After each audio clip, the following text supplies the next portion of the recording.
RJ பாலாஜியோட இயக்கத்துல சூர்யா த்ரிஷாவோட நடிப்புல உருவான படம் தான் கருப்பு. மே மாசம் 15ஆம் தேதி ரிலீஸ் ஆன இந்த படம் இது வரைக்கும் 340 கோடிக்கும் மேல வசூல் பண்ணி இருக்கு. கூடிய சீக்கிரமே 400 கோடியை நெருங்கினாலும் ஆச்சரியப்படுறதுக்கு இல்ல. தன்னோட கேரியர்ல அதிகப்படியா இந்த படம் வசூல் சாதனை செஞ்சிருக்கிறதால ரொம்பவே மகிழ்ச்சியில இருக்காரு நம்ம நடிப்பின் நாயகன் சூர்யா. இந்த கருப்பு படத்தோட இசையமைப்பாளர், ஒளிப்பதிவாளர், எடிட்டருக்கெல்லாம் பாத்தீங்கன்னா காரை பரிசா கொடுத்திருந்தாரு சூர்யா. இந்நிலையில இப்ப கருப்பு இயக்குனர் ஆர்ஜே பாலாஜிக்கும் ஒரு காரை பரிசா கொடுத்தாரு. இது பத்தி ஆர்ஜே பாலாஜி ஒரு பதிவையும் வெளியிட்டிருந்தாரு. அந்த பதிவுல என்ன சொல்லி இருந்தாருன்னா, இந்த படம் தொடங்கப்பட்ட முதல் நாள்ல இருந்து நீங்க என் மேல வச்சிருக்க அந்த நம்பிக்கை தான் கனவை நனவாக்கி இருக்கு. அந்த ஒரு ஆதரவு என் வாழ்க்கையில ஒரு புதிய பயணத்தோட தொடக்கமா அமைஞ்சுது.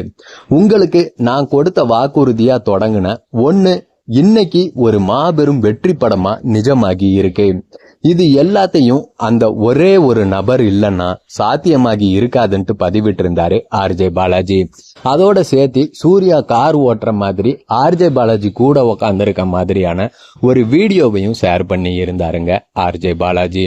இப்படி நெகிழ்ச்சியா நம்ம கருப்பு படக்குழுவினர் எல்லாருமே ரொம்பவே சந்தோஷத்துல இருக்காங்க.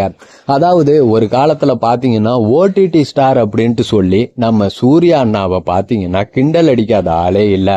ஓடிடியில மட்டும்தான் ஹிட்டு கொடுப்பாரு, தியேட்டர்லாம் உங்க ஆளால ஹிட்டே கொடுக்க முடியாதுன்ட்டு நிறைய ஹேட்டர்ஸ் பாத்தீங்கன்னா சொல்லிட்டு தெரிஞ்சாங்க. அப்படி சொல்லிக்கிட்டு தெரிஞ்ச ஹேட்டர்ஸ் எல்லாம் இப்ப முக்காடு போட்டுக்கிட்டு மூளையில உக்காந்துக்கிட்டு இருக்காங்க. அதாவது ஓடிடில அமேசான் பிரைம் ஓடிடி தளத்திலையும் படம் ரிலீஸ் ஆயிடுச்சு. ஆனாலும் தியேட்டர்ல ரசிகர்கள் கூட்டம் குறையவே இல்லை.